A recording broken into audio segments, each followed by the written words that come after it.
Selamat datang kembali di channel Borneo Trader. Bagi Bapak Ibu dan teman-teman yang baru pertama kali menemukan channel Borneo Trader di YouTube, saya ucapkan selamat menonton dan selamat bergabung. Di video kali ini saya akan menganalisa ada 7 saham di sektor properti. Yang pertama ada BES, kedua PLN, ketiga SMRA, keempat BSDE, kelima Piwon, keenam CTRA, dan ketujuh ASRI. Kita langsung saja ke saham pertama, ada BES yang di hari Rabu kemarin ditutup terkoreksi 1,32% ke harga 149. Kalau dilihat transaksi asing, net sell. Kalau dilihat dari broker summary-nya, BES memang lagi didistribusi. Kita langsung saja ke teknikalnya. Secara teknikal, BES masih bergerak di area dekat supportnya.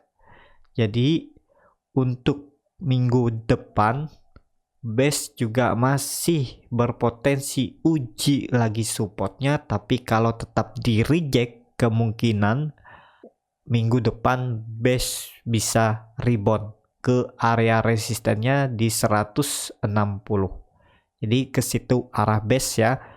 Ini BES ini reject nih, sempat breakdown di hari Rabu kemarin terus tetap tutup di 149.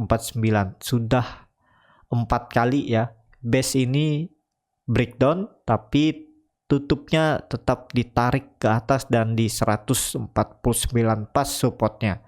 Jadi kalau dilihat dari volume yang meningkat, harusnya memang BES masih akan uji supportnya. Semoga nggak breakdown. Kalau breakdown, kalau dilihat dari histori sebelumnya ya arah selanjutnya ke 132 sampai 134 ini ya.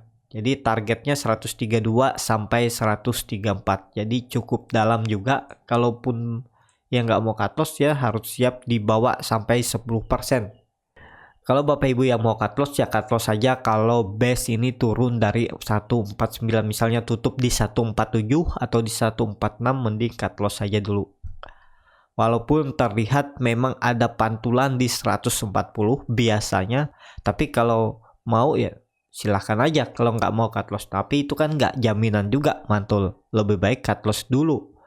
Kalaupun BES mantul ya bisa buyback dari bawah. Jadi seperti itu ya untuk BES. BES juga sudah kembali membuat higher low baru. Jadi ya ini bisa pola descending triangle. Jadi perlu hati-hati kalau jebol ini ya ke bawah. Tapi kalau mampu breakout hari Senin atau Selasa 154, jadi ada potensi untuk lanjut naik. Seperti itu untuk BES. Indikator MACD-nya garis biru mulai menyempit mendekati garis merah. Bar chart di atas nol makin tipis, volume meningkat. Masih menunggu juga nih apakah ini volume seller atau tarikan saat BES breakdown ya. Pas BES breakdown mungkin di sesi 2 ditarik ke atas dengan volume agar tutup di pas supportnya. Bisa seperti itu, saya belum cek juga ya untuk volume BES ini volume tarikan apa buangan. Tapi kalau dilihat dari historinya ini buangan ya, volumenya besar. Nah, jadi seperti itu untuk BES. Kita langsung saja ke saham kedua, ada PLN yang di hari Rabu kemarin juga terkoreksi 0,63% ke harga 156. Kalau dilihat dari transaksi asing, 3 hari minggu ini asing terus net buy dan bahkan dari minggu lalu juga net buy. Kalau dilihat dari broker summary-nya, APLN sedikit di akumulasi. Kita langsung saja ke teknikal. Secara teknikal, APLN cukup bagus karena APLN naik dan juga tutupnya pas di resisten base-nya. Ya, saya bilang ini resisten base. Ini beberapa kali diuji 156 ini terus di reject, sempat breakout dan akhirnya nih volume meningkat saat APLN breakout dan di hari Selasanya membuat doji, hari Rabunya koreksi. Nah, jadi kuncinya juga berarti di hari Senin minggu depan. Kalau candle hijau minimal bisa tutup di 158 atau lebih bagus lagi tutup di 160. Ini potensi bagus untuk APLN. Kalau ditarik upside-nya 3% ya bisa lah Jadi peluang bagus untuk APLN. Kalau hari Senin APLN bisa tutup minimal di 158, berarti ya seminggu ke depannya APLN potensi besar melanjutkan kenaikan sampai 165. Kalau itu mampu di breakout akan ke 170. Untuk APLN upside-nya sekitar 9%. Kalaupun harus cut loss, ya cut loss saja sekalian di bawah EMA 200-nya. Bisa seperti ini di 146 atau cut loss saja dulu di 150, nanti buyback di bawah kalaupun mau beli APLN lagi. Misalnya seperti itu. Yang mana cocok lah untuk strategi dan trading plan-nya, dan juga nggak perlu harus sama ya, disesuaikan dengan profil resiko masing-masing. Indikator MACD juga masih membantu golden cross bahkan dari 22 April ya, ini sudah golden cross dan mengarah ke atas terus. Bar chart di atas 0 juga makin tinggi ya, jadi harusnya memang peluang APLN ini ke atas ya, minim 165 bisa diuji EMA 60-nya garis hitam ini. Seperti itu untuk APLN. Kita langsung saja ke saham ketiga, ada SMRA yang di hari Rabu kemarin ditutup terkoreksi cukup dalam 3,12% ke harga 930. Kalau dilihat transaksi asing, net sell. Kalau dilihat dari broker saham harinya, memang saham SMRA didistribusi. Kita langsung saja ke teknikalnya. Secara teknikal, SMRA menurut saya masih cukup aman selama SMRA nggak breakdown dari 920. Sempat rebound di hari Selasa, breakout EMA 60-nya, sayangnya kemarin breakdown lagi. Tapi kalau dilihat walaupun membentuk candle bearish engulfing, masih aman, yang penting nggak breakdown. Jadi minggu depan sepertinya hari Senin SMRA akan coba uji supportnya di 920. Kalau mampu bertahan, kemungkinan akan ada pantulan dan SMRA bisa kembali rebound mengarah terdekat ke 1000 ya. Jadi potensi arah SMRA ke 1000. Yang penting nggak breakdown dari 920. Kalaupun Bapak Ibu mau spekulasi buy, ya spekulasi buy aja, cut loss kalau misalnya turun dari 920. Nah, untuk di mana harga cut loss-nya ya disesuaikan dengan profil resiko masing-masing. Siap berapa persen, misalnya cut loss dari bawah support, misalnya 2% dari bawah support saya akan cut loss, ya boleh-boleh aja, atau 3% atau 4% ya disesuaikan. Jadi resisten terdekat SMRA ini ada di 1000. Kalau itu mampu dilewati atau minimal confirm aja breakout, potensi bagus, arah selanjutnya SMRA akan ke 1070. Jadi seperti itu. Indikator MACD memang lagi membentuk dead cross, garis biru juga mengarah ke bawah, dan histogram di bawah 0 juga makin dalam. Ya, minggu depan itu jadi penentu sebenarnya hari Senin Selasa. Kalau SMRA tetap bertahan di atas 920 berarti aman. Tapi kalau breakdown perlu hati-hati, sinyal MACD juga sudah kurang bagus, dead cross ya. Ya potensi arah kalau breakdown sampai target bisa sampai 800 target untuk penurunan SMRA kalau breakdown dari 920, karena moving average 60 juga mulai terindikasi melandai. Jadi ya bisa dikatakan kekuatan untuk naik juga kurang. Jadi seperti itu untuk SMRA. Kita langsung saja ke saham keempat, ada BSDE yang di hari Rabu kemarin ditutup terkoreksi 0,83% ke harga 1190. Kalau dilihat transaksi asing, net sell. Kalau dilihat dari broker saham harinya, BSDE diakumulasi. Kita langsung saja ke teknikalnya. Secara teknikal BSDE sayang tutupnya nanggung ya, tapi semoga minggu depan BSDE hari Senin bisa tutup di atas 1200, itu lebih bagus ya. Karena sekarang BSDE masih di bawah resisten dan di bawah moving average 60 garis hitam ini. Jadi ya untuk lebih aman memang BSDE harus tutup di atas 1200 hari Senin. Kalau enggak ya potensi arah BSDE bisa ke bawah lagi, uji supportnya terdekat 1160. Kalau itu di breakdown juga akan ke support sideway-nya yang terbentuk dari Januari 2021 di 1120. Tapi bagusnya BSDE ini low-nya terus naik. Nah ya, dia membentuk pola ascending triangle. Ya mudah-mudahan makin mengecil. Kalaupun koreksi dulu di hari Senin ya uji support trendline uptrendnya ini ya maksimal ke 1170 ya 1170 terus rebound lagi. Jadi seperti itu untuk BSDE. Akan lebih bagus kalau confirm breakout 1200, arah selanjutnya ke 1280 bahkan bisa sampai 1350. Jadi minggu depan itu jadi penentuan juga nih, bisa nggak BSDE confirm breakout dari resisten 1200.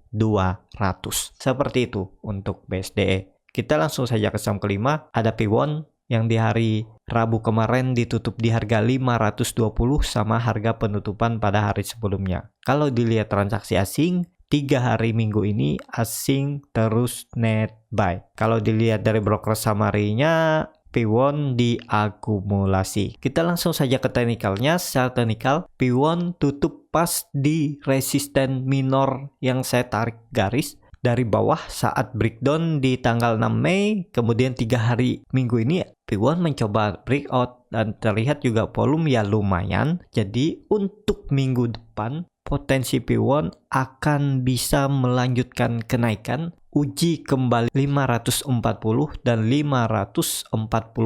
Di situ ada EMA 60 resisten dinamiknya. Jadi peluang bagus juga untuk Piwon yang punya dari bawah, apalagi yang beli dari 500, 505 hot aja selama Piwon di atas 520 cukup aman. Dan bagus lagi kalau Piwon minggu depan bisa mengkonfirmasi breakout dari 520. Kalau Piwon ini breakout 520 ya potensi arah Piwon terdekat ke 550 sampai 600. Jadi seperti itu. Untuk Piwon juga sudah membentuk lower high baru, dia membentuk doji ya, ini bisa dikatakan lower high baru ya, harusnya ke atas. Dia akan mencari swing high ya atau higher high, apakah higher high atau membuat higher low. Bisa seperti ini juga ya untuk Piwon. Nah, memang kalau mau kuncinya Piwon ini di 540 sampai 550 ini cukup aman. Juga Piwon mematahkan pola symmetrical triangle-nya ini bisa juga ya, atau pola downtrend-nya ini. Jadi arahnya bisa sampai 600 untuk Piwon. Seperti itu aja untuk Piwon, juga makin mengecil. Ya semoga minggu depan bisa breakout. Seperti itu untuk Piwon. Indikator MACD juga masih mengarah ke atas, masih golden cross. Histogram di atas 0, masih terbentuk walaupun tipis. Volume memang belum ada kekuatan atau belum ada power. Ya harap sabar. Yang penting selama di area trading plan Bapak Ibu bisa tetap hold, dan misalnya di luar trading plan ya kalau menyentuh harga cut loss, kalau menyentuh harga take profit ya bisa di take profit atau dipasang trailing stop. Seperti itu untuk Piwon. Kita langsung saja ke saham ke-6. Ada CTRA yang di hari Rabu kemarin ditutup naik tipis 0,43% ke harga 1165. Kalau dilihat transaksi asing net sell. Kalau dilihat dari broker summary-nya, CTRA diakumulasi. Kita langsung saja ke teknikalnya. Secara teknikal, CTRA cukup bagus karena CTRA masih mempertahankan EMA 60-nya saat di hari Selasa CTRA breakout. Di hari Rabu, CTRA melanjutkan kenaikan dan volume meningkat. Jadi minggu depan potensi CTRA akan lanjut terdekat 1200 kalau itu mampu dilewati ke resisten sideway-nya di 1250. Jadi yang punya dari bawah tetap hot aja selama CTRA di atas EMA 60-nya ini di 1150, CTRA cukup aman. Tapi kalau misalnya CTRA hari Senin kembali tutup di bawah EMA 60-nya ini, perlu hati-hati karena potensi arah bisa ke supportnya lagi di 1080 walaupun ada support minor di 1120. Jadi seperti itu. Apakah bisa spekulasi buy di harga sekarang? Ini udah tanggung nih, 7% risk rewardnya hampir sama ya. Kalaupun Bapak Ibu mau ya coba-coba aja spekulasi buy, tapi jangan lupa money manajemennya disesuaikan ya. Jangan semua dana TRDN dibelikan CTRA, walaupun memang kalau potensi untuk dapat profit lebih besar, tapi resikonya kalau saat nggak sesuai skenario, lossnya juga lebih besar. Ya bisa diversifikasi lah atau dibagi misalnya di 10% atau 20% dari portofolio. Jadi seperti itu ya. Untuk CTRA, indikator MACD juga membentuk golden cross, garis biru mengarah ke atas. Histogram di atas 0 juga makin tinggi. Jadi memang peluang CTRA ini sepertinya masih bisa lanjut ke atas. Seperti itu. Kita langsung saja ke saham terakhir, ada ASRI yang di hari Rabu kemarin ditutup terkoreksi tipis 1% ke harga 192. Kalau dilihat dari transaksi asing, net buy. Kalau dilihat dari broker summary-nya, memang ASRI didistribusi. Kita langsung saja ke teknikalnya. Secara teknikal, ASRI memang sudah breakdown dari supportnya 198, tapi bagusnya ASRI bertahan di atas support dinamik EMA 200 dan low-nya terus naik ya. Jadi minggu depan ada potensi ASRI kembali menguji resistennya 198. Bagusnya lagi kalau ASRI bisa confirm breakout dan tutup di atas 198. Jadi untuk sekarang kalau Bapak Ibu yang mau coba-coba spekulasi buy ya spekulasi buy aja, cut loss aja kalau misalnya turun dari EMA 200-nya ini. Ya bisa cut loss di 178 atau 180. Jadi seperti itu ya untuk ASRI, semoga minggu depan bisa kembali ke atas 198 biar lebih aman. Kalau dilihat dari indikator MACD memang membentuk golden cross, histogram di atas 0 juga makin tinggi. Jadi harapannya hari Senin semoga ASRI bisa kembali ke atas 198. Seperti itu untuk ASRI. Ya, cukup sampai di sini untuk video kali ini. Terima kasih untuk Bapak Ibu dan teman-teman yang sudah menonton video ini sampai habis. Apabila channel Borneo Trader ini bermanfaat dan bisa menjadi bahan pertimbangan Bapak Ibu dalam membeli, menyimpan, dan menjual sahamnya, bisa klik tombol berlangganan dan nyalakan lonceng notifikasi. Ada kritik, saran, ataupun pertanyaan bisa langsung tinggalkan di kolom komentar. Bagi Bapak Ibu dan teman-teman yang baru belajar trading, masih bingung memilih saham, bingung membuat trading plan-nya, Bapak Ibu bisa join trading bersama Borneo Trader. Nanti saya pilihkan saham-sahamnya dan buatkan trading plan-nya. Kalau Bapak Ibu tertarik, bisa DM Instagram Borneo Trader, R-nya 2 di belakang. Juga free konsultasi portofolio dan free grup rekomendasi kripto. Sampai ketemu di video selanjutnya, tetap semangat dan semoga bisa terus cuan.